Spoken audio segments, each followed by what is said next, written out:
But the senator, while indoctrinated, could not explain his toxicity.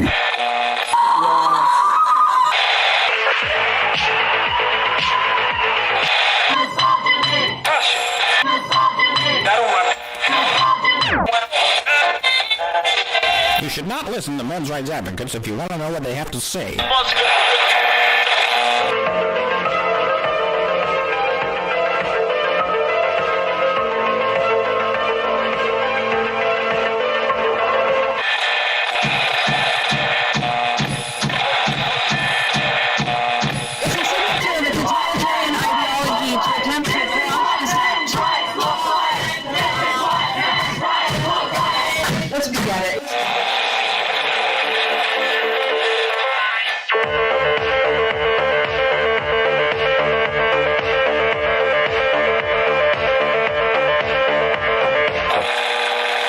Number ZZ9 plural Z alpha.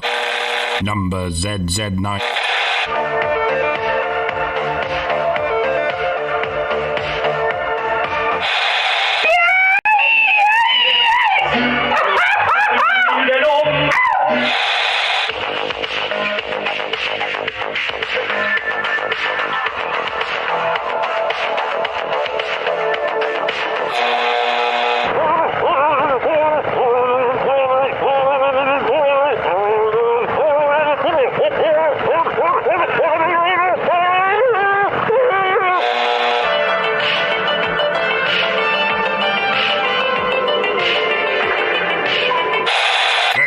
I said I've never seen such hideousness in all my life.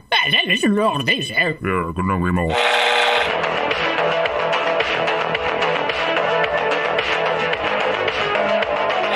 Like a furry torpedo to the jugular. This is Honey Badger Radio. Radio with bite.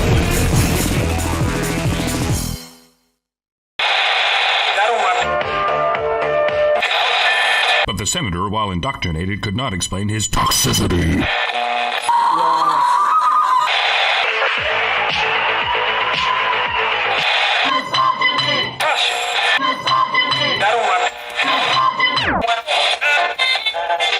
You should not listen to men's rights advocates if you want to know what they have to say.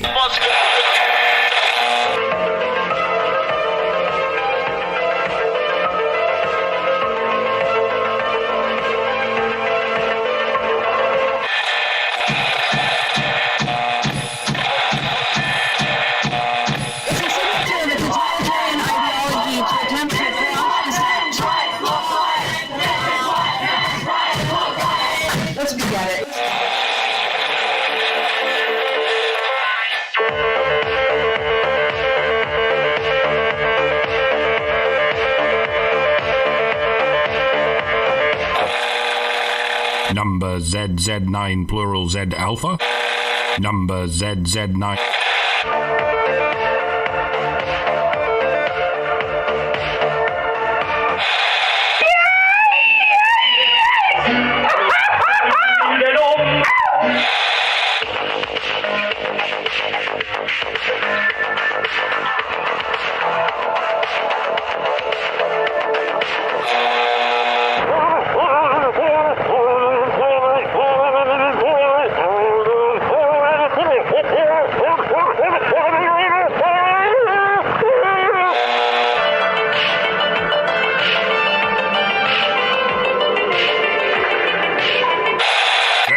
I said I've never seen such hideousness in all my life. Listen to all this, Yeah, couldn't agree.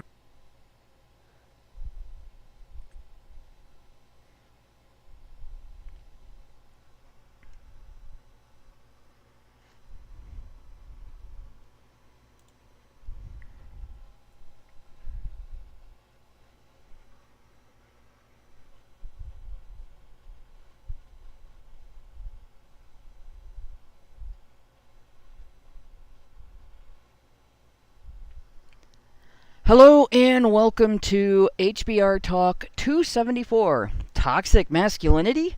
Liberal Woman Explains What She Really Wants from Men.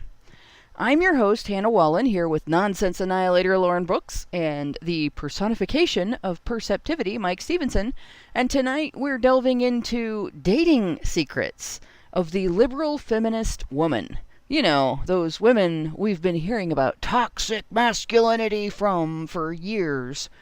But before we do that, we gotta do what we gotta do.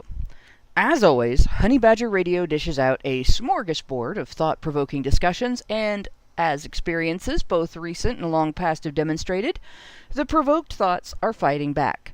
They've made it clear that for people like us, relying on third-party payment platforms like Patreon to fund our work is treading on thin ice, or building our house in the path of a rapidly growing wildfire. In light of this, we strongly encourage our supporters to switch at least their support for us to feedthebadger.com, the most stable way to help us out. And if you want to tip us directly instead of relying on any social media platform's tip jar, the link for that is feedthebadger.com/justtip.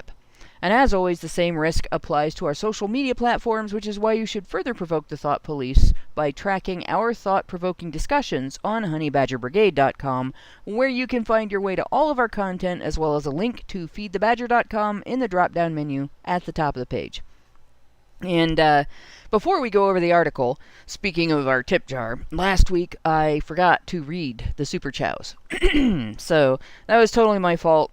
I probably came back a week before I should have with this cold that I went through, and I was zonked through the whole show on cold medicine. So, here we go. I'm going to read them now, and then we'll get into the article, and I won't forget to read the super chats for this show during this show. So last week we got Meredith G gave us $5 and said, HBR Talk 273, Super Chows over Super Chats. Hope you are feeling better, Hannah. Nice to see Prim back. Thanks for the great conversation. Richard Beer gave us $5 and said, Prim, Lauren, Hannah. And Mike gave us $5 parasocial dollars, he says. He's $5 and gave us $5 parasocial dollars. Notice me, Reaper Chan. And then V4 Vernon, sorry, gave us, I'm still, strep throat really kicks my ass. Sorry, guys. V4 Vernon gave us $5 and said, Semmelweis may have pioneered a system of cleanliness for practicing doctors that saved many women's lives, but he wasn't nurturing enough. And that is all of our super chows from last week. So, sorry about that. Like I said, cold medicine fucks me up. And so does, like, I have the weirdest immune system, guys. It's like that angry looking Rottweiler that totally and completely is just a big baby and will roll over on its back when a burglar comes into your house, right? But then as soon as the kids next door are in the backyard or the mailman puts the mail through the mail slot, it goes ballistic. And like that's my, so I get something like pollen and I can't breathe. But strep throat, it's like, you know, invites it in, makes a special seat at the table. Here you go, have some throat space. And let's make some extra snot for a whole frickin' month even after it's done. So you guys get to hear me clear my throat a lot tonight. Sorry. Yeah, it's that phlegm that always seems to linger the longest. Yeah, usually my ancestry is mostly Irish and Scottish, but tonight I'm totally Flemish. But it's appropriate because this is one snotty woman that we're going to be reading about tonight. Like, holy shit. I saw this article. And I had been looking at some other things that thinking maybe, you know, I'll read this, I'll look at this on the show, and you know, this is definitely something we'll have to talk about at some point, and blah blah blah. And then I see this one, and I'm like, oh, you got to be kidding me! I can't just ignore this. A liberal woman goes viral on TikTok for saying it's hard to find a masculine man who's not conservative. So we're going to decode that, because when you hear conservatives and liberals talk about each other, what they're really talking about is the difference between, and in terms of women, they're talking about the difference between like the Marxist feminist women and non-feminist gynocentric women, right? There's mostly in those two groups, that's what you find. Women who won't call themselves feminists, but they're still gynocentric, or women who overtly admit they are feminists. And of course, they're even more gynocentric. So you have the tradcons who expect men to fill all traditional roles, and it has to be all men, and there's something wrong with you if you don't.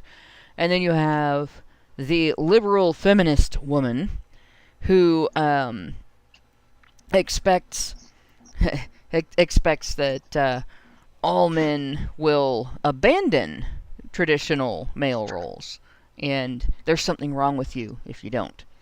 Yeah, but, you still should pay all of her bills. Of because course. women.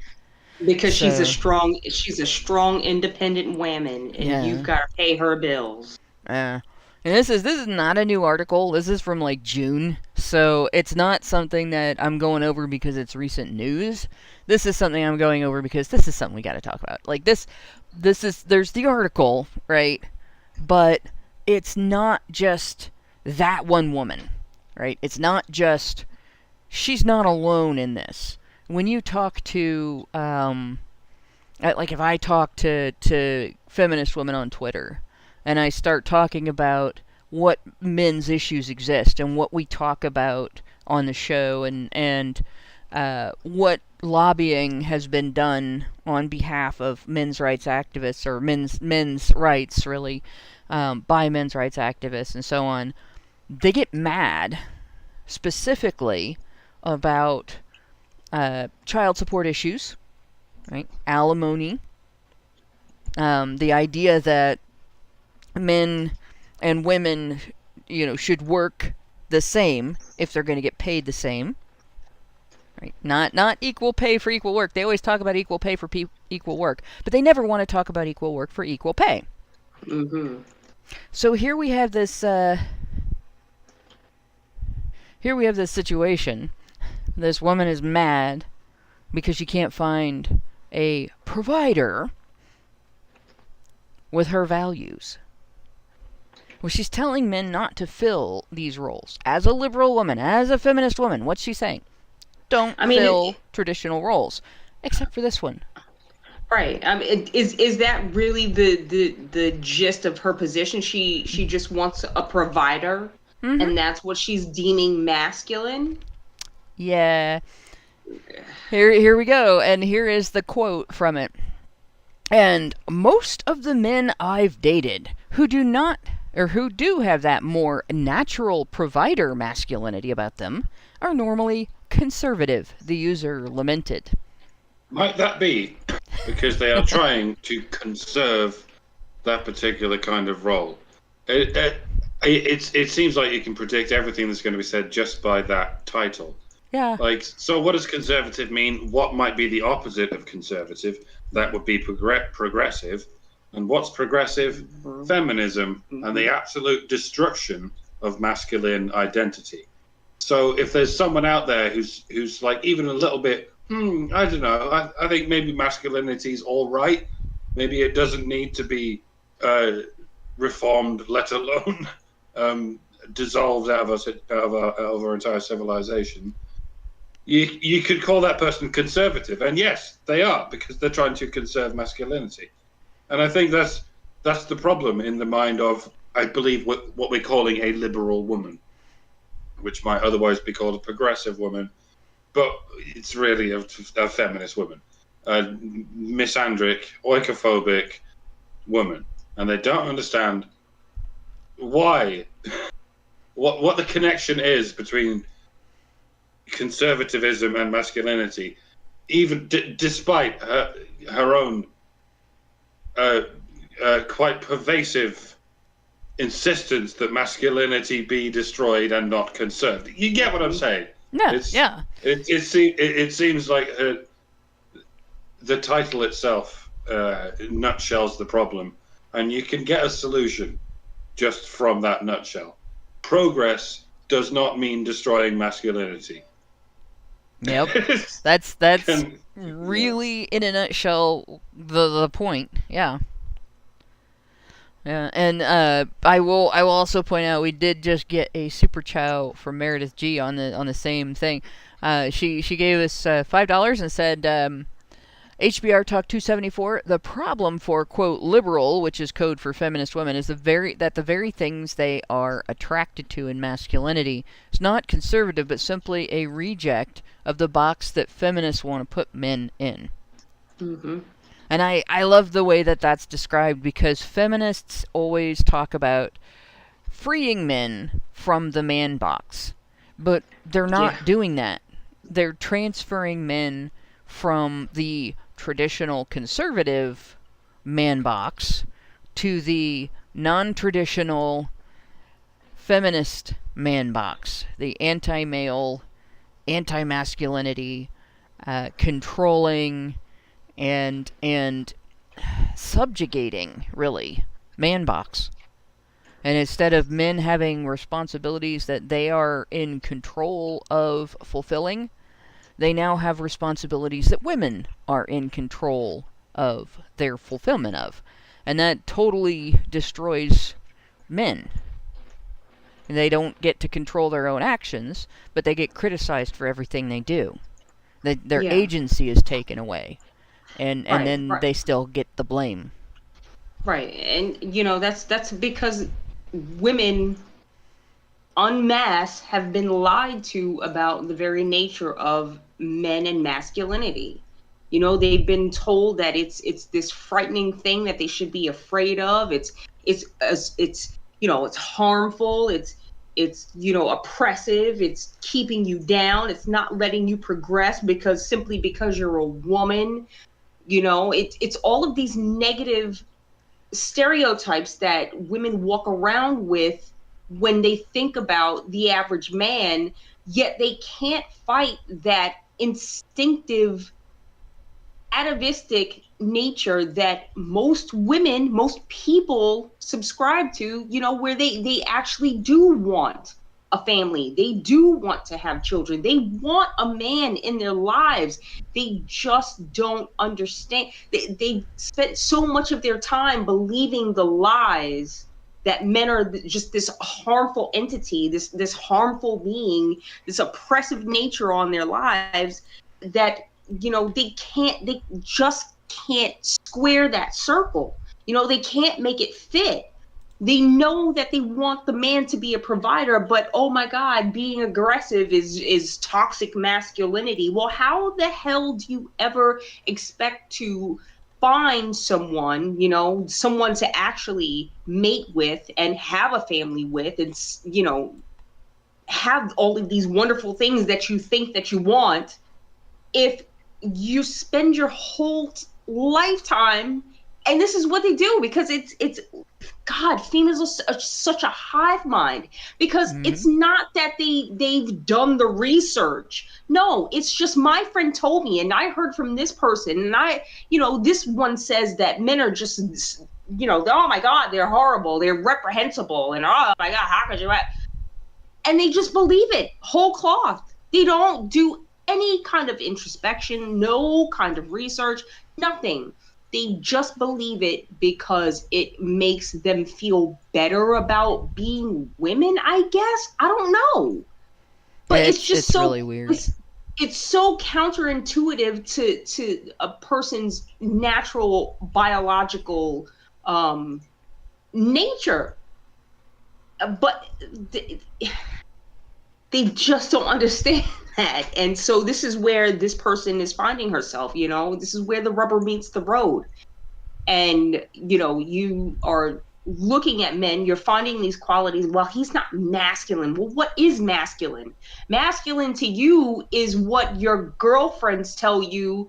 And this is the other thing. It's not even about what is masculinity. It's about what's wrong. You have to find a man that doesn't have these toxic traits, right? Like you got to find the needle in the haystack by selecting out for all of the negative qualities that you don't want, instead of looking at what it is you're really looking for. And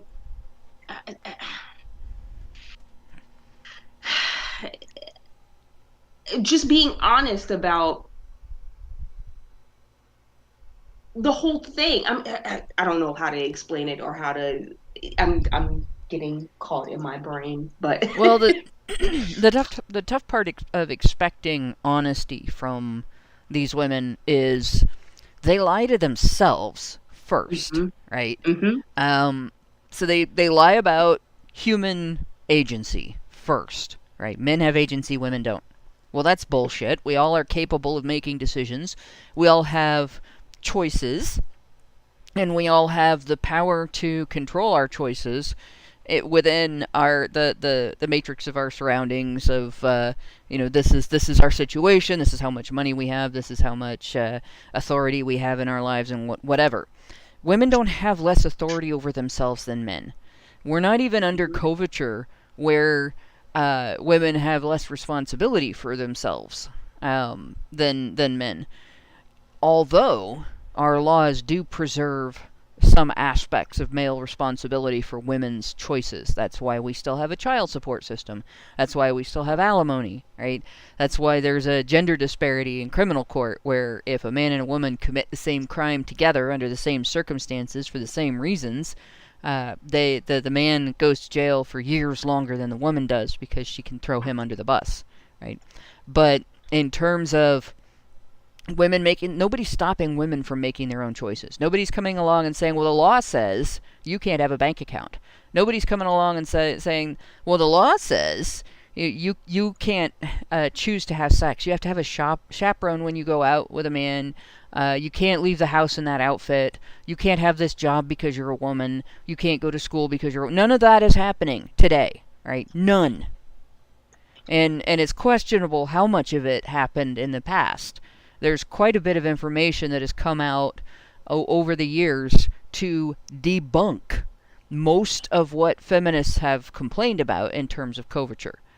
And obviously there's the stipulation that coverture applied if you got married. You could be responsible for yourself and single, or you could have a man be responsible for you, and then you had some limitations so that he could meet those expectations, right? That's the difference. Today's feminists literally have nothing to complain about. And they still do. And this is how it pans out. So I'm going to get a little bit into the article. Even though, this article is, like I said, it's not new, it's a few months old, so it's partly just a stepping off point, and partly I want to respond to some of the things that are in it, even though it's an article about a TikTok user. I don't normally use TikTok. I don't have it on the app on any of my devices, where you have to use an app to view TikTok. So I don't know if the video will play well on this computer, but so I may not play the video unless we get to a point where it looks like we need to in order to respond to it. But we'll read about it.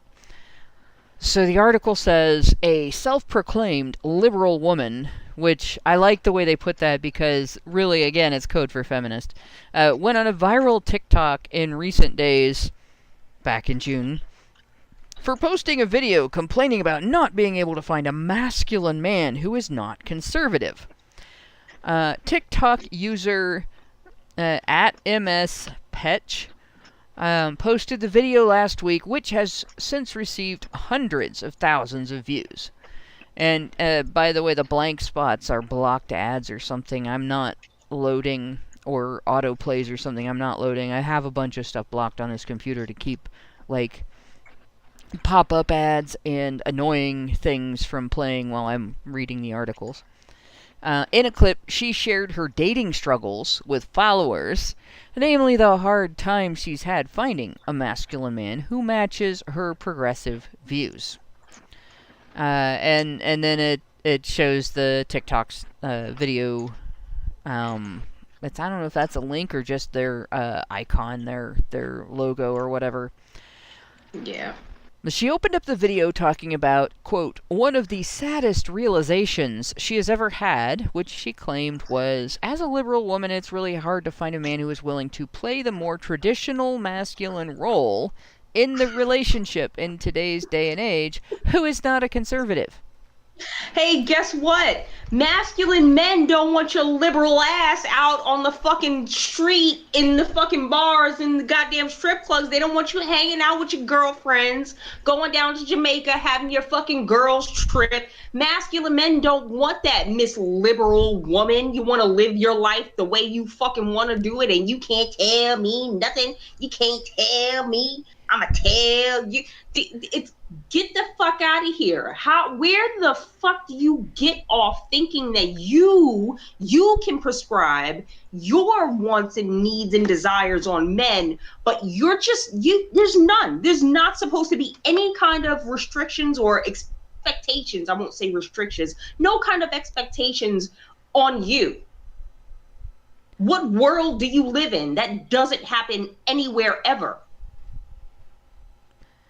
Yeah, that's a big thing for me right there. Like, here she is, she's making a big deal about this, as if the left hasn't been the one to tell men not to fill those roles. Mm-hmm. Don't be like this whole set of characteristics. Don't do these things. But I want to marry a guy that does these things, right? I want to date a guy that does these. Well, you can't have it both ways. Have a standard and live that standard, right? It's as a liberal woman, you're telling men that they shouldn't have to be uniquely under the pressure to provide. It shouldn't be all their pressure, but they have to deal with, right? So share the goddamn pressure. But what does she go on with? No. As she spoke, text appeared on top of the video, revealing some of her scathing critiques of the men she's been running into. She wrote, "All these men out here wanting to split the bill on the first date. What?" Like, are you kidding? Are you kidding me? What, you told all of the conservative men to fuck off. You told all of the non-feminist men to fuck off. You told all of the traditional men that they're bad. You told them their masculinity was toxic. You told them wanting to pay on the first date was misogynistic. And now you're mad because they listened to you. But there's a hashtag for that. Hashtag listen to women. Now you're mad because they listen to you. Right. I was hoping to get some differentiation in meanings between traditional and conservatives, because in a lot of ways they're synonyms. But I guess she's kind of explained it here. What she means by traditionalism is paying for dinner on the first date, basically. Yes. And she hasn't explained what she means by conservative. And that's not a conservative thing. Apparently not. I think what she means by traditional is all the ways that men sacrifice for women, and by conservative, she means all the ways in which they don't. Yeah, all the ways that men expect women to exercise their agency would be conservative, right? Conservative men do expect a woman to have a little self-control in regard to her sexual habits, right? That's like sacrilege these days. You can't say that. You know, you want sexual autonomy, you want bodily autonomy, but autonomy necessarily isn't just it isn't just your rights. It isn't just about what you can do and what you're allowed to do and not being interfered with. Autonomy necessarily involves responsibility. You are responsible for your body. You are responsible for everything you use it to make happen. Even if you use it to gamble on whether or not you might get pregnant or whether or not you might get a STI, and you lose that gamble, you are still responsible. If you roll the dice and you want it to come up, with a 7, and you get a 1, and you lost. You just lost. That's it, right? If you roll the dice, you want it to come up with a 20. You want the perfect score, right? And you get a 1. You fumbled. That's you. You didn't get knocked up. You didn't get infected. You fumbled. You let semen in. You let microbes in. You allowed conception to occur, and it did. You allowed infection to occur, and it did. It's your fault. And that's something that women can't handle, right?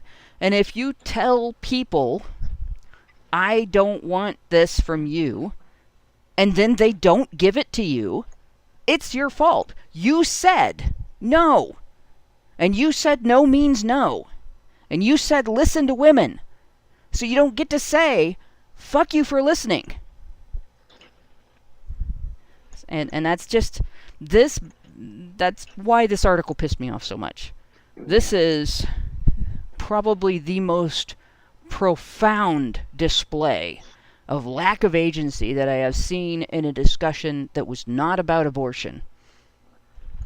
How dare these men, how dare they listen to women just because we said listen to women? And how dare they step out of the man box just because we told them to step out of their man box and into ours?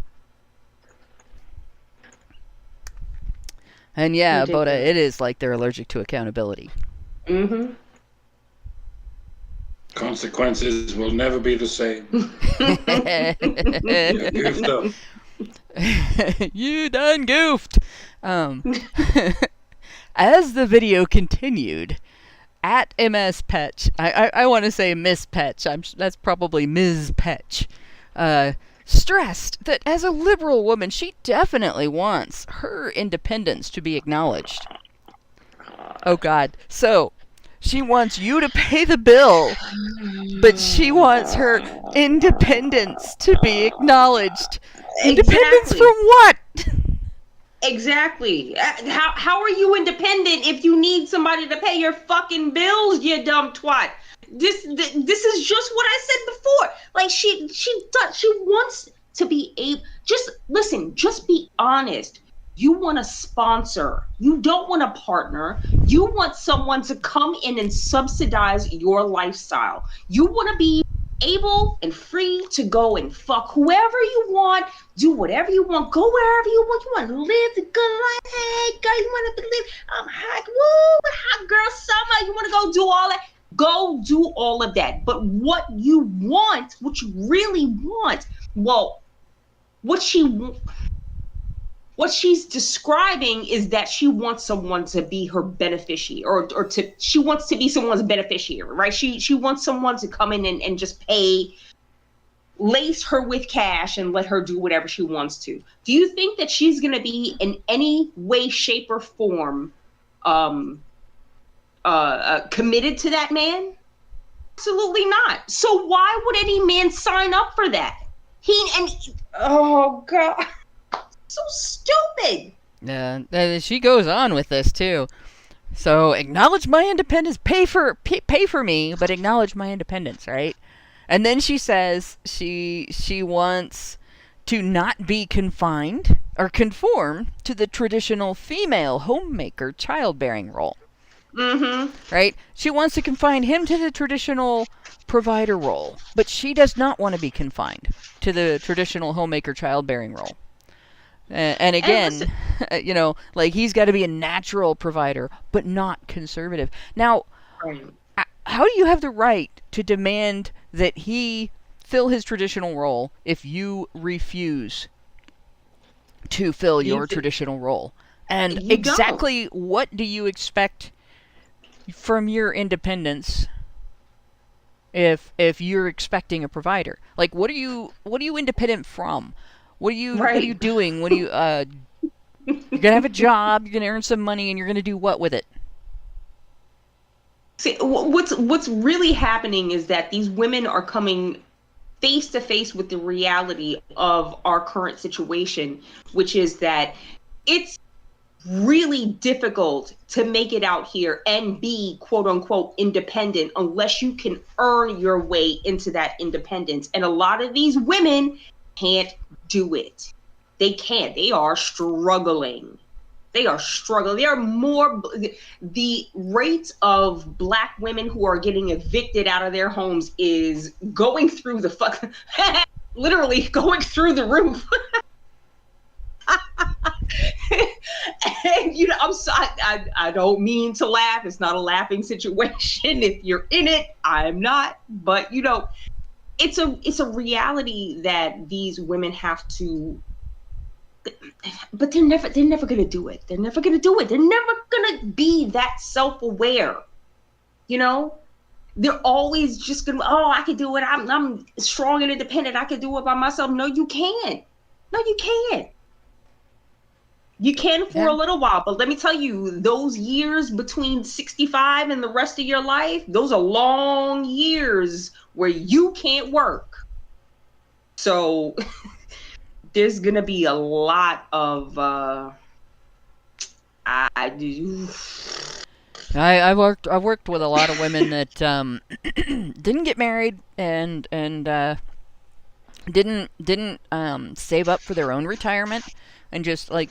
Personally, I got married, but we're not saving up for me to retire, because there's not a point to that. I don't.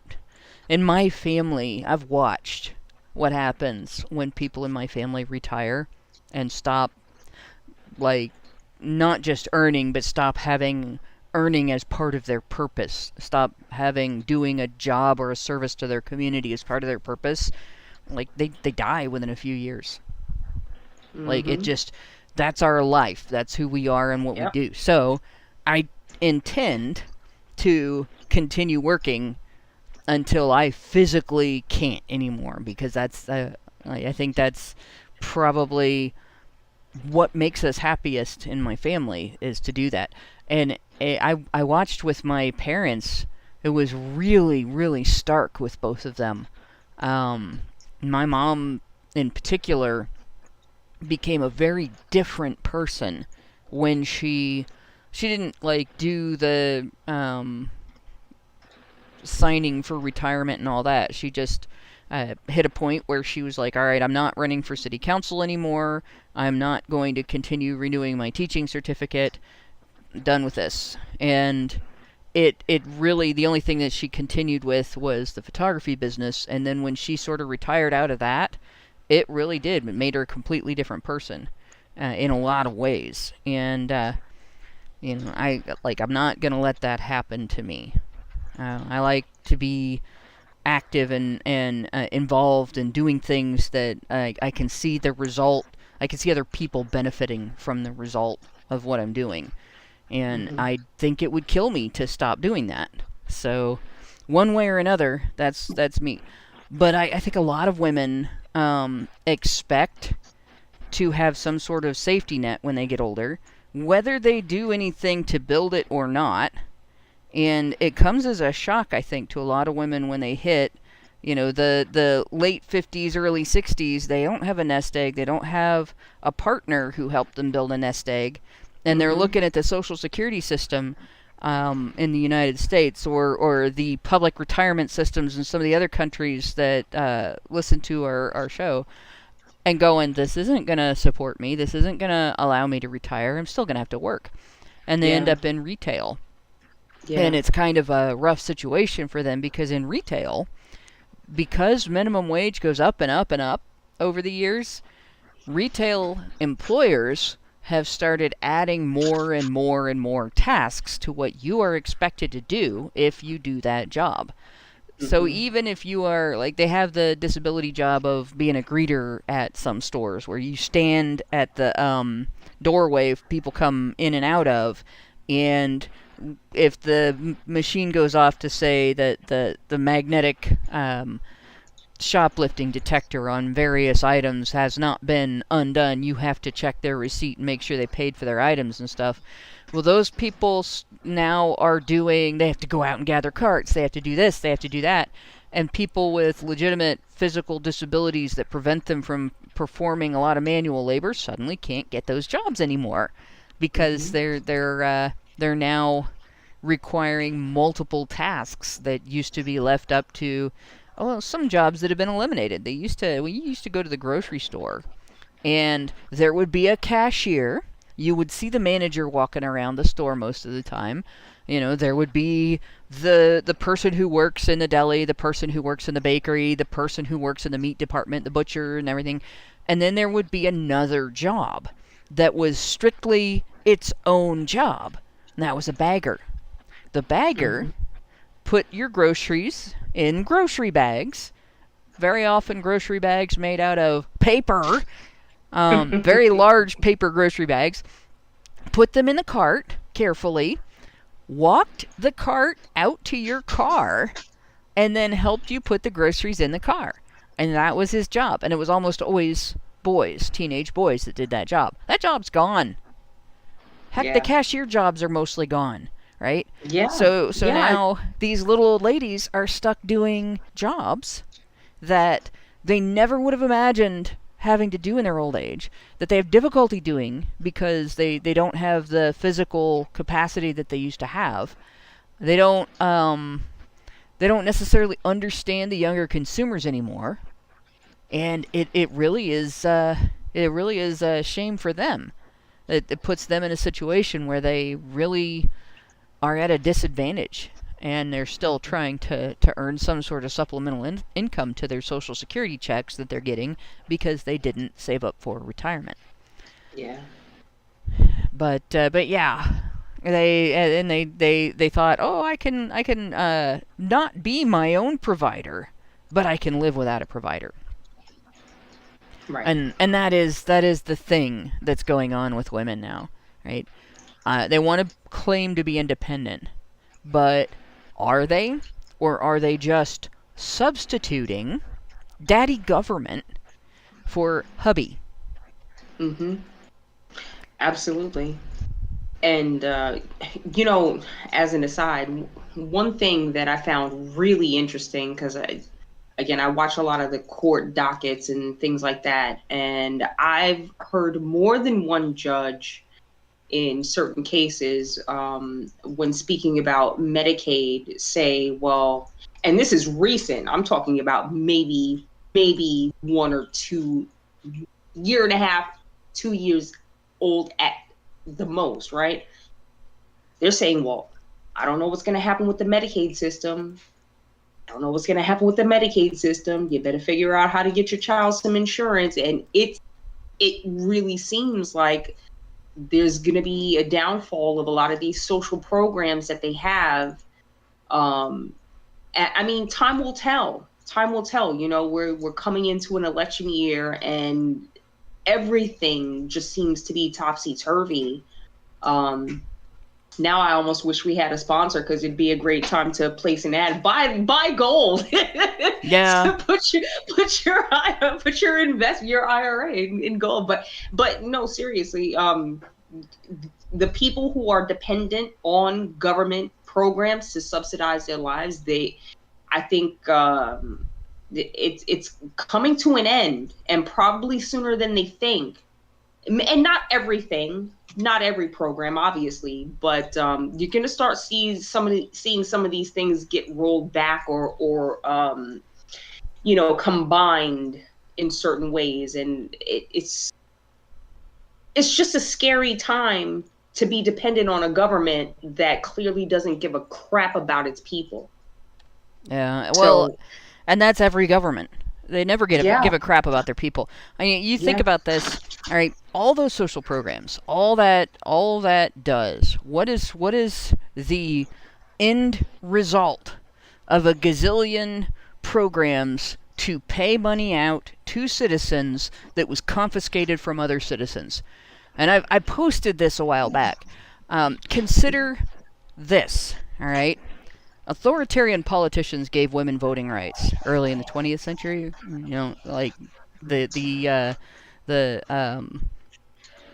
20th Amendment, actually, the 19th Amendment in 1920, and in the UK, you had just about the same time period. You had the suffragettes there that claimed to have bombed and whined their way into voting rights that actually were earned for them by men who died in World War I.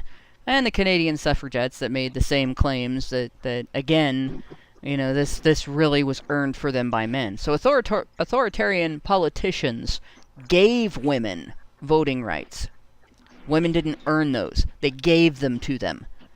And almost immediately afterward, women began voting to expand national governments and use government violence by proxy as tax collectors, right, as a means of transferring wealth from male commoners. Not wealthy men necessarily, but male commoners, because wealthy men were already paying shitloads of taxes.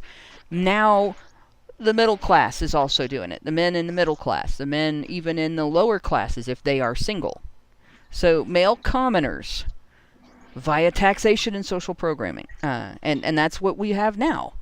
This gave those politicians a rather large power boost, both in the form of that expanded government and in a voting bloc of government services addicts, without the foresight to understand that they were destroying the nation's economy for their children and their grandchildren and their great-grandchildren. Perhaps, just spitballing here, the suffragettes were just window dressing. Perhaps there were people in government that went, we want more power. How do we get more power? Well, give women the vote. We can convince them that they need us to take money from men to give to them. We can convince them that we're their saviors, and they'll give us more power. And they did. They gave them a shitload of power. Mm-hmm. And they are now ripping off men in all countries under English common law, Australia included, right? India included, for Gibbs. They're ripping off the common man, not necessarily Bill Gates, right? There's like Bill the plumber down the street. Right? They're ripping that guy off to pay for some other guy's children to have medical care. Mm-hmm. They're ripping that guy off to pay her rent. They're ripping that guy off to pay to repair her car, to get her a free refrigerator, to pay her utility bills, to pay her college, to pay her children's college, and he gets jack and shit out of it. Mm-hmm. Like, her kids are going to flunk out of college. They were raised without their father at home. They're having difficulty in school. Their school system that Bill the plumber down the street is paying for does not teach them math, does not teach them how to read, does not teach them how to write, does not teach them the scientific method, does not teach them the actual history of their nation, but teaches them that there are 72 genders and they have to pick one in kindergarten. How are they going to do a job when they grow up, right? That is what women have created. Yep. With their liberal values. That is what liberal women have done. That is what feminist women have done. And conservative women, don't think you're off the hook. You didn't stop them. Well, exactly. And this is something that Hotep Jesus says, and it didn't really click in my head until he said it. Conservatives don't really have like an ideology. What it really is a reaction to liberalism, right? The liberals go out and they want to have drag queen story hour for the kids, and the conservatives go and they say, oh, we don't like that. You know, they don't really have, I believe, I don't really think they have like a firm, this is what we believe in. It's more of, this is what we don't like. And, you know, take it for what it is, but I guess I'll just leave that there. Yeah, we don't like men to be responsible for us, but we're gonna make them legally responsible for us. But we're not gonna admit it. We're gonna take their tax dollars instead. Mm-hmm, right? Mm-hmm. So this woman's going through this rant about conservative men, and she's got these thought texts popping up. Am I asking too much here? So to be somewhat equal, yet have a man provide and take care of me to some extent, which what she means is 100%. I really don't know what to do because I don't want to compromise my morals and values just to find a man. But am I asking to have my cake and eat it too? Yes! You fat bitch. And she got roasted. I could have stopped her at the first fucking question. Am I asking too much? No, you're not asking too much. You're asking the wrong question, and you're asking it to the wrong fucking people. You know, you need to go into that room that I'm pretty sure everybody has in their house. It's called a bathroom. It has like a toilet and a shower and a sink and, a mirror. You need to go and look in the fucking mirror and ask yourself, what am I asking here? What am I really looking for? But no, they don't, because women do not have introspection. What they have is their little their tribe of people, like in the church, right? They have the congregation. You know, they get out here and they say something, and all the congregation jumps up and says, "Oh yes, queen! Oh yeah, woo! Praise feminist Jesus!" Yep. Yes, queen is the amen of the feminist congregation. Yes, it is. Can I get a yes, queen? Well, people told her no, right? Said, can I get a witness? No. No, you cannot. You're a dipshit. Multiple users left her frank responses in the comment. One observed, all of the benefits, none of the responsibilities. Another mocked her logic, saying, why can't I find a man with conservative values who's not a conservative? Like, what? Another made the same point, saying, I want a traditional man without being a traditional woman. Right. And of course she fought with these people. So in subsequent videos, she posted to her account, Ms. Petch addressed her critics. In one, she insisted that she just wants a man who has some traditional values while also being very progressive in social issues. So she wants a financial conservative, an economic conservative, a family values conservative that will let her, be basically what a person with those values would refer to as a lazy slut. Exactly. Without referring to her that way. And I mean, again, it's all about, and I was hoping that maybe one of these people would actually make her stop and pause and think, oh yeah, but no, that didn't happen. No, she just doubles down. And of course, it's never about, does a traditional man want a woman like me? Yeah, that is true. It's just, this is what I want. I want it all, and I want it now. Yep, I want it all and I want it now, and I don't care about him. Yep. Right? It doesn't occur to her how much pressure is put on a person who has other people that depend on them to pay the bills, to haul their ass out of bed every morning and go to work no matter how they feel, no matter how difficult it may be on a given day, whether they're sick or tired or injured or just depressed, right? They have to earn that paycheck every week or every 2 weeks or however often you get paid, right? Every month if you're an educator, and that they have to be consistent and have to be reliable. That they have to be these things because it's not just them. It's not just their ass that's out on the street if they don't pay their rent. It's not just their ass out on the street if they get evicted. It's not just their ass that is without internet or without heat or cooling, depending on the temperatures, if the utilities get shut off. It's their family. It's their children. It's that woman who keeps saying, I want to be a liberal, but I want you to be a traditionalist. Who accepts my liberalism? Like, it's that person. It's that adult child that relies on you to do everything for her. Yeah. Right? That person is helpless. Mm-hmm. And when you have people who are helpless that rely on you, whether it's a baby or a bimbo, you're under a lot of pressure. And it is hard. And it is scary. What if I fail? What if my employer fails? What am I going to do? What's my backup game plan? What's the backup to the backup? And those things happen.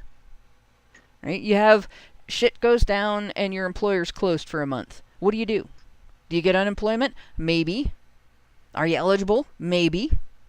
Does it pay the bills? No. Right? It pays half. So the pressures that she's putting on this guy, she doesn't give a rat's ass about that. She doesn't give a rat's ass about what she is demanding that he take on. She doesn't give a rat's ass about how it feels to be under that demand. She doesn't give a rat's ass about how it wears on you when you wake up at night and you think, did I put in enough to pay the electric bill? Did I work enough hours this week or this month to pay all my bills? Right? Am I doing everything I should be doing for my family? She's not having those thoughts. So she doesn't know what he's going through, and she doesn't care. She hasn't considered it. Why would anyone want to take her as a partner if they are a responsible adult? Why would you want to be with somebody that doesn't give a rat's ass about you like that? Why would you want to be with somebody who is going to put you in a position where if you make a wrong move, she and your children are going to get hurt? And then turn around and tell you, but you're not allowed to watch out to make sure you don't make those wrong moves. You have to be consistent. You have to be that provider. You have to fall under that pressure. You have to fulfill this role. But you're not allowed to have the mentality it takes. You're not allowed to have the discipline it takes. You're not allowed to expect me to have the discipline it takes to support you in that role. She's setting her future partner up to fail.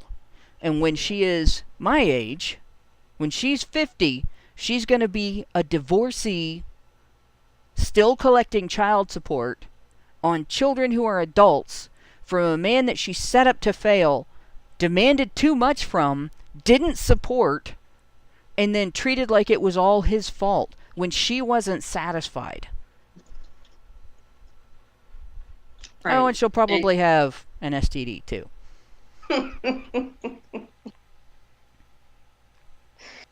Oh God, I laugh, but it's not funny because it's so true. Like, it's just sad.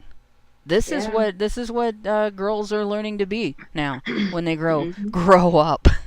To the age that to the maturity level that, well, I don't know if I can even say they hit 14 now. They don't, women don't grow up, they just get older.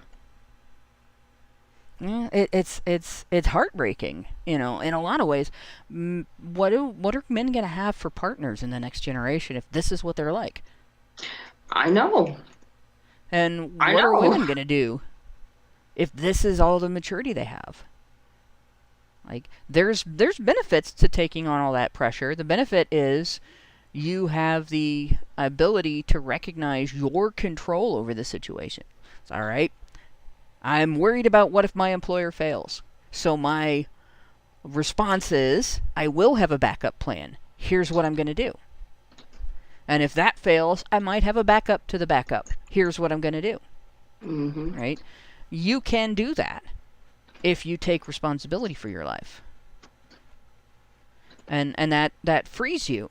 If you are, the partner to a person that lives the values that you really want from them, and you have the agency to support that partnership and those values, and take some of the pressure off by being the partner that he needs. That gives you the control to say, all right, I'm not going to set him up to fail. And if something happens, what if he gets injured? What if his employer suddenly shuts down in the middle of COVID? Right? We didn't become homeless when my husband's employer stopped being a company. Right? That job vanished. It's gone forever. It's not coming back. Right? We didn't become homeless. because I was working full-time and overtime. And I'm used to working full-time and overtime. I'm a supportive partner. I don't put all the pressure on him. I do live my values. And I recognize that if I'm going to have those values for him, I'm going to have those values for me too, right? So I didn't have anything to panic over. He didn't have anything to panic over. He didn't have to feel bad. I didn't have to feel bad. We could look at each other and say, all right, we're going to get through this. Here's the plan. And we followed the plan, and we're both working again. And it all worked out just fine. I didn't even have to do like a lot of people do, where you have I can't think of what it's called, a Kickstarter or whatever, not Kickstarter, but GoFundMe. Pay my bills, yeah. GoFundMe. Like, I see a lot of pay my bills GoFundMes for people in that situation. We didn't have to do that. We didn't have to borrow from people. We didn't have to go to a check cashing place. We didn't have to do any of that stuff. Because it wasn't all on one of us. And that's good for the family. That's good for the two of us. But a woman like this will not be able to weather a situation like that with her partner.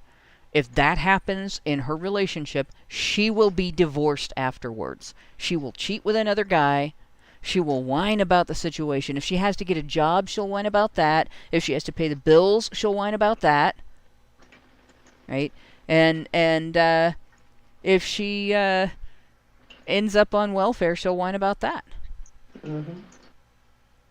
She will never understand that had she been a supportive partner, an equal partner in her marriage, had she been somebody that he could rely on, had she been not just a woman going, where have all the good men gone? Are you willing to be a good woman? Had she been a good woman, she wouldn't be in that situation. She wouldn't be whining about this. She also insisted that she has so much to offer, more to offer than being confined to the home. Right? You want him to pay your bills. But you don't want to be a stay-at-home mom. So you're obviously going to work, and you intend to keep all of your earnings. What do you have to offer? Tits? Like every other woman on the planet has those. Having babies? Right? Every other woman on the planet can do that. She already said she doesn't want to be the baby maker. She doesn't want to be, she doesn't want to do that. But she's got all of this extra to contribute. She has so much more to offer. And you know that it's true because she has to insist upon it. I'm going to offer you my selfishness and you can find that attractive. Yeah. It's just... Love my selfish ass, damn it. What's wrong with you?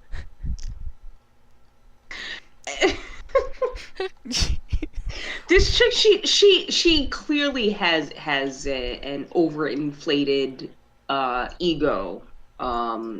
She thinks that she is more fabulous than maybe she really is, because I'm guarantee you, if she had this resume of this long laundry list of all of these things that she had to offer, she could start listing them off one by one easily, and it'd be like, oh, okay, well, she graduated magna cum laude, oh, she's head of the class, she's a law, she's got a, you know what I mean, and things like that aren't necessarily what men go for. But again, if she has this pedigree of all these things that she has to offer, you wouldn't have to sell yourself so hard.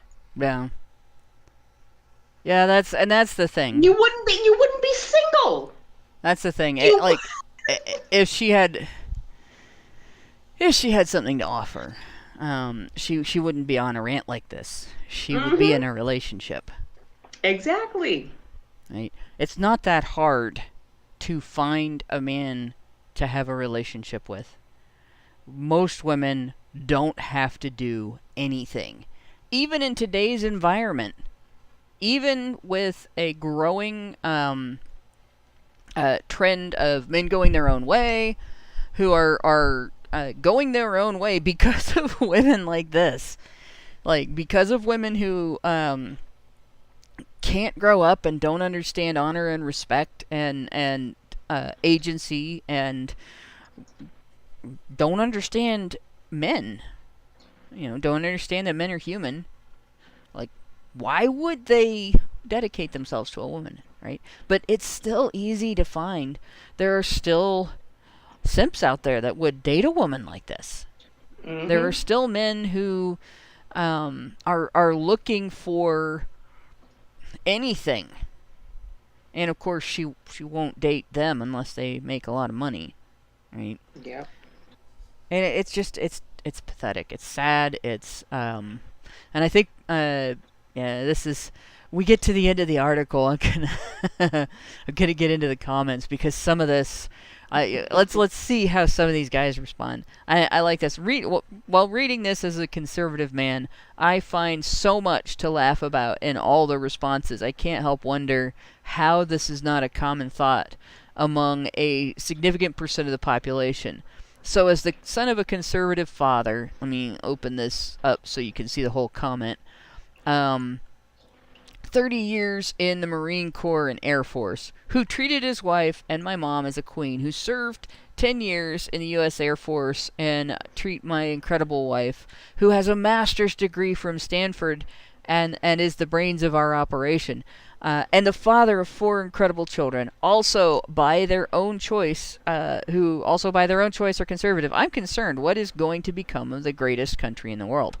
Like, he's looking at this as, this is the population of women, the next generation of women, and what we're looking at as the partners for the next generation of men, right? The mothers of the next generation of children, the teachers, because most teachers now are female. They don't let men even get involved much in public education without falsely accusing them or making them uncomfortable with it.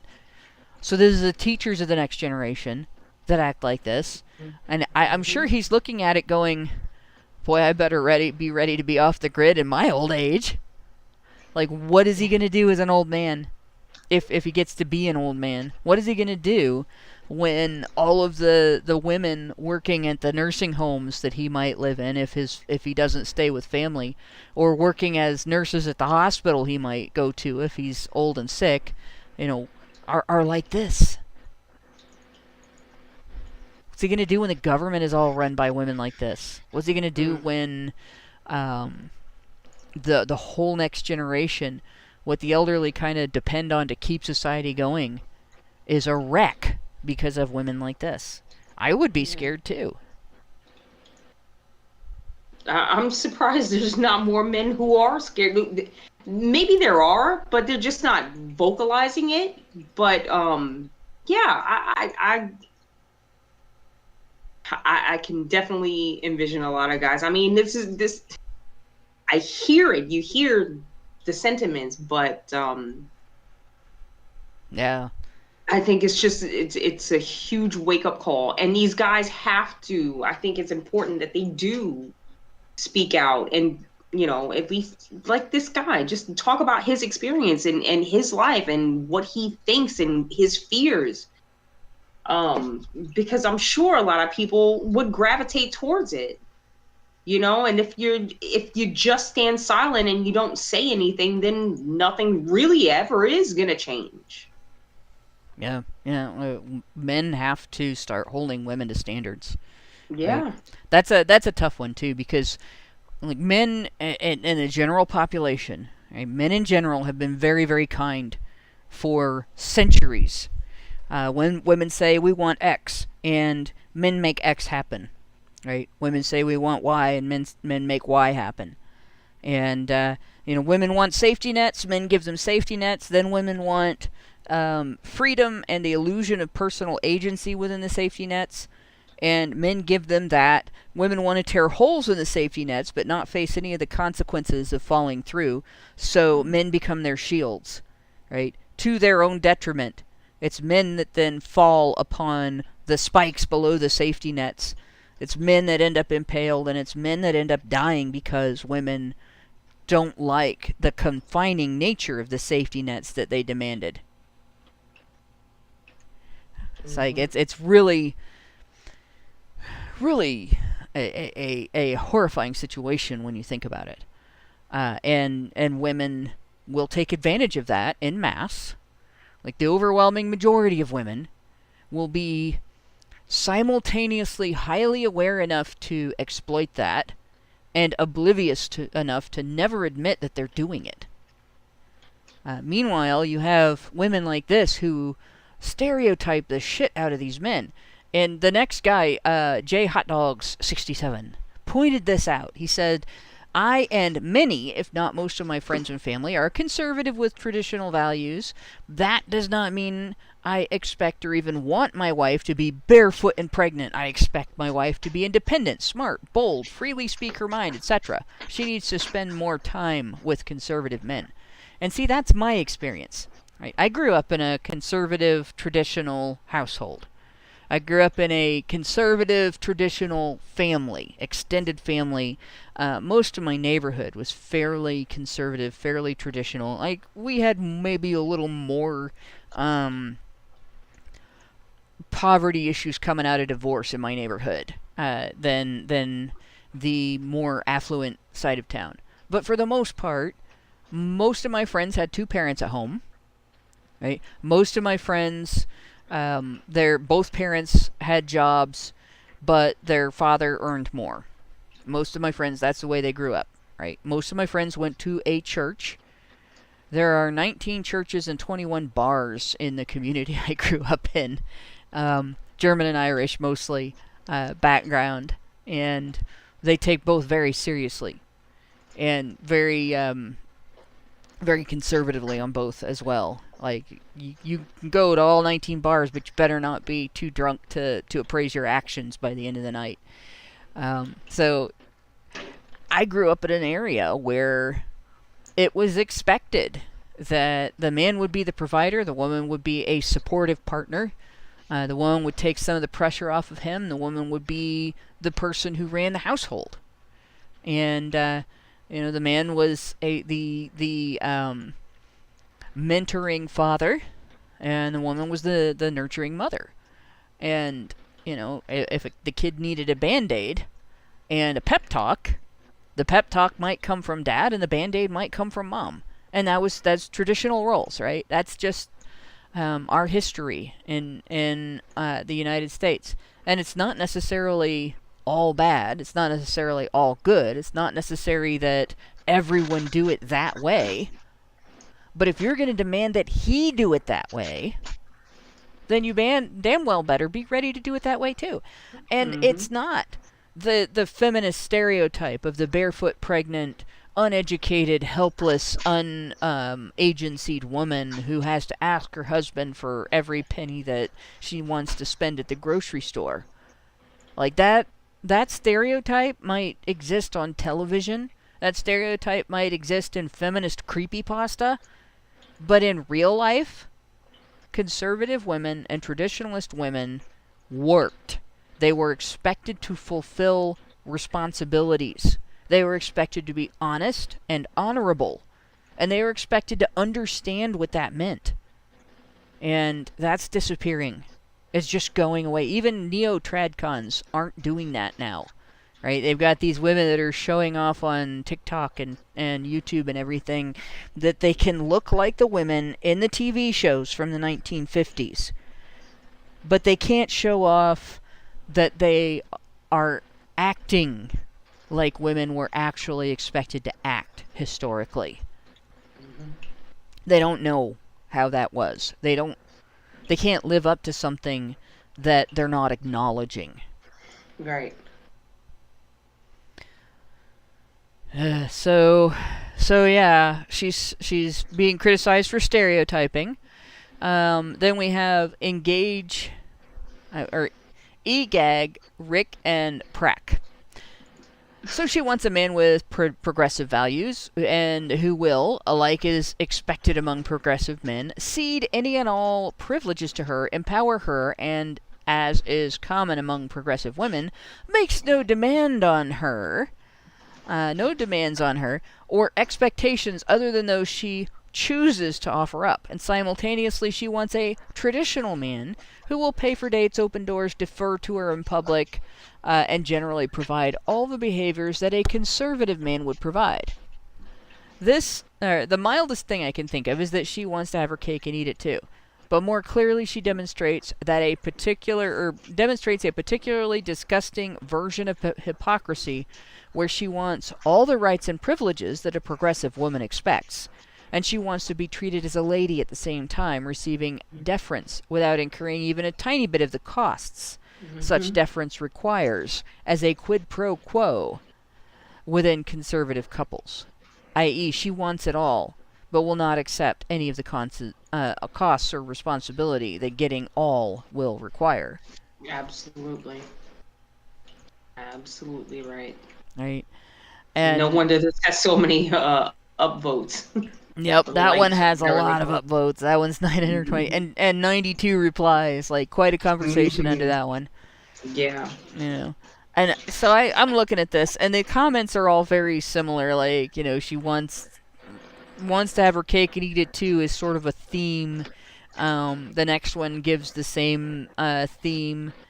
And then, you know, we have the people laughing at her. This is hilarious, not surprising. And mentioning the double standard. So she makes this rant, and I don't know what she expected, but conservative men are not having it, right? They're not. They're looking at this going, not touching that with a 10-foot pole. Like, what did she expect? Did she think she could lecture conservative men into dating her? Yes, that's what they think. Like, that works on feminist men. It works on some liberal men. Well, yes, not on conservatives. Yes, that's who it works on, but it doesn't mean that they won't try to use it on every man in existence. And the fact that it works on a few select men will only encourage them to try to do it to every other man in existence. Yeah. You know what I mean? And that's the problem. Some men capitulate to these women, and so they think that all men are supposed to do the same. Oh my God, you're not a good man. You don't believe in what I believe. You don't like the things you don't accept me for being who I am. It's so ridiculous. Years ago, I wrote an article for A Voice for Men. It was originally something I posted on my personal blog, which I have been neglecting for a few years.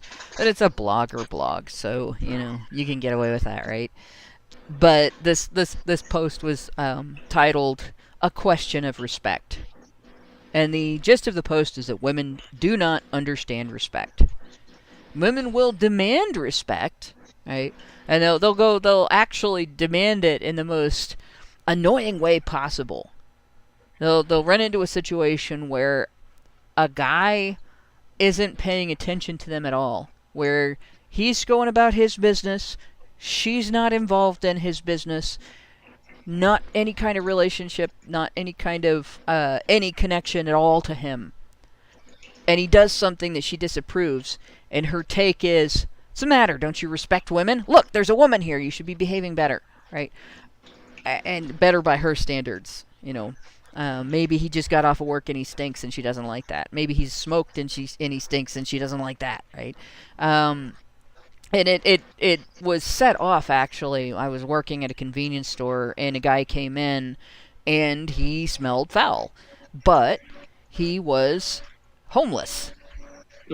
Right? That's going to happen. And he was buying a carton of cigarettes, and she was annoyed because of the smell, and she was just like, what's the matter with that guy? Doesn't he respect women? Can't he clean up before he comes into a public place? And I was just like, are you kidding me? You want this homeless guy whose only pleasure in life is to be able to have a cigarette while he freezes or roasts in the elements because he's unsheltered, to clean up before he comes into the convenience store because you might be in here. Bullshit. Fuck you. Right? So I wrote this article about how women don't understand respect. They don't understand that it's earned. They don't understand that it's a trade-off. That respect is a combination of trust and expectations for personal standards, recognition of each other's personal accountability, exercise of your own personal accountability, and so on. You have a whole spectrum of things. Respect is recognizing that the person across from you doesn't have to be altruistic. And if they are, you should appreciate it and reciprocate. Respect is understanding that the person across from you is a human being with their own spectrum of experiences, with their own personal history, with their own thoughts, their own feelings, and what they may be doing in the moment is a reaction to something that has nothing to do with you. And accepting that that's fair, right? But women expect veneration. They are to be centered in everything, right? That guy should be, even though he's homeless and he's under a lot of different stresses, maybe he's homeless because he's mentally ill, maybe he's homeless because he's a veteran and he's not getting the medical care that he needs to help him maintain the capabilities that he needs in order to hold a job. Maybe he's homeless because he doesn't want to do things the normal way. Maybe he's homeless because he's okay with it. There's a whole spectrum of different reasons why people become homeless. Maybe he's homeless because every dime he makes that is on the books is taken by his ex-wife for child support. That happens a lot. Yep.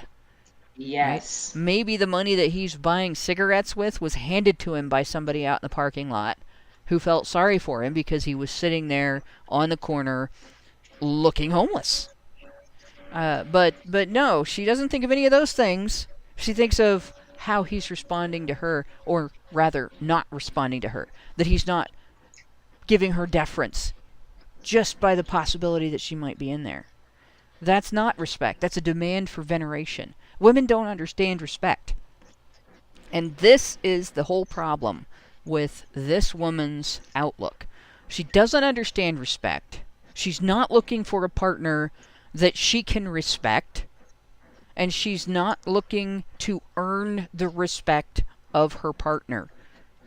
She wants veneration. She wants somebody that she can look down on, that she can use and exploit, that she can control, who will treat her like a queen and a goddess, even though she doesn't do anything to earn it. Yep. Nothing. Right? And Boda has a good point, too. Maybe he's homeless because she keeps voting for more taxes. Yes. To pay for her Gibbs. Right. To pay for her Gibbs. And so, this whole article, the reason this struck me as such an important topic is because this encapsulates the relationship between modern women and modern men. I want. Gimme, gimme, gimme, gimme. Screw you if you want any consideration. And by the way, you have to be everything I told you was bad when I need it. And everything of that has to disappear when I don't want to look at it. Why would anybody want to be with you? It's a fucking mystery. I wouldn't date this woman. I wouldn't touch her with a 10-foot pole.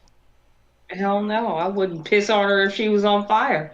Wouldn't touch her with somebody else's 10-foot pole. Right? Oh, jeez, lady, grow up. And that's my advice, I think. We get hate listeners, right? We get people that feminist women. We haven't seen Carly, right? But my advice, if you're one of those hate listeners, is this: grow up.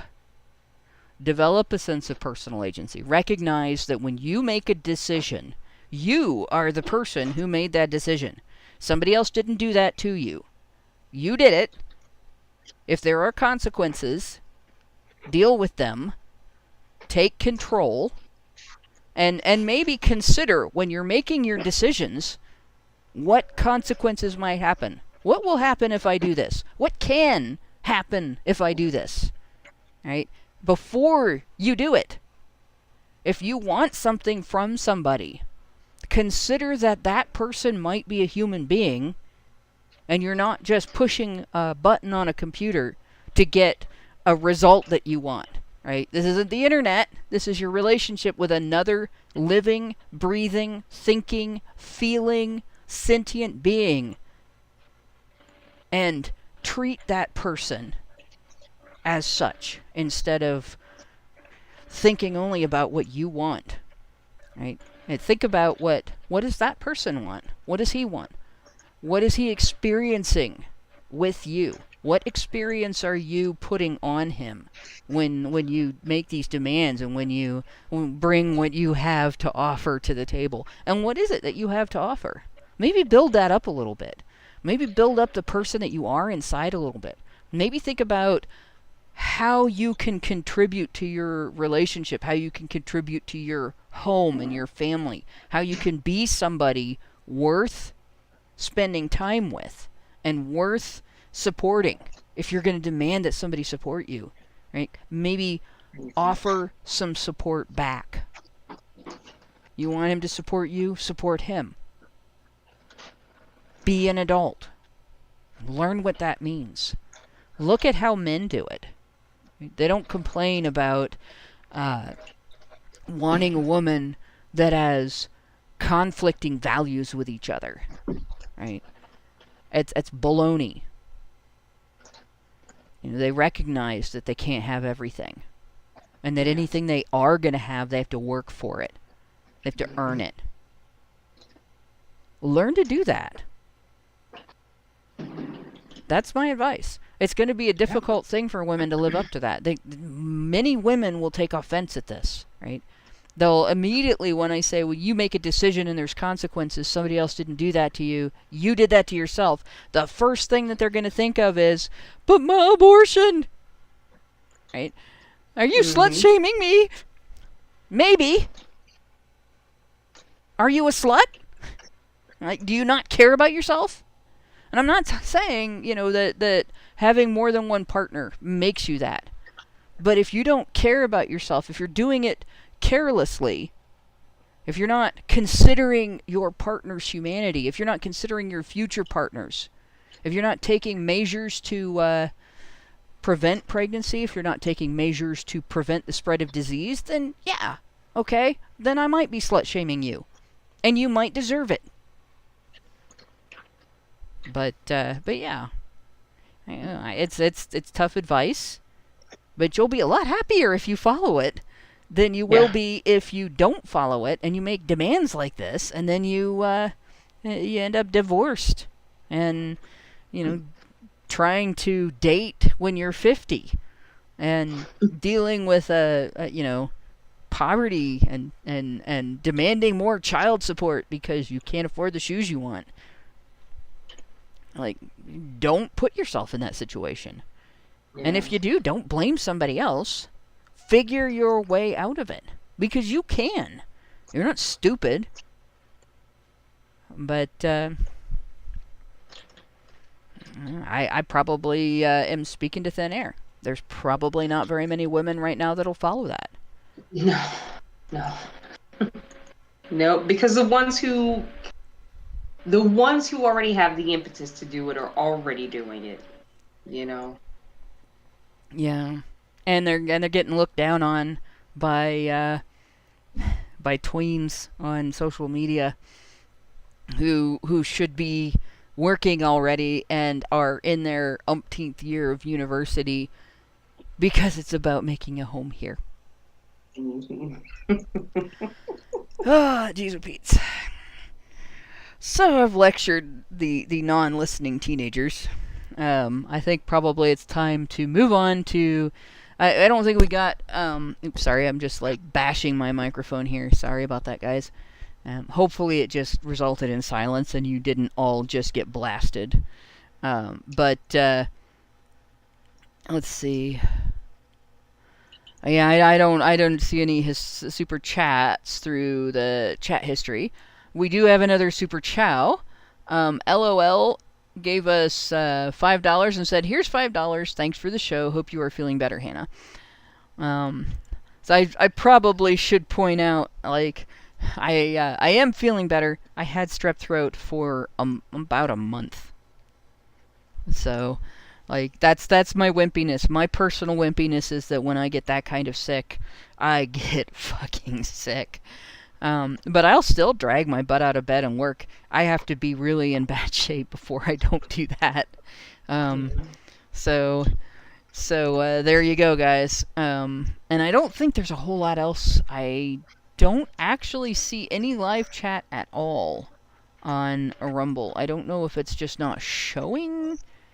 Because the last time I said that, when I stopped the show, a whole chat showed up, like dropped into the box. I'm like, oh great, well that's now I could react to it, but nobody's listening.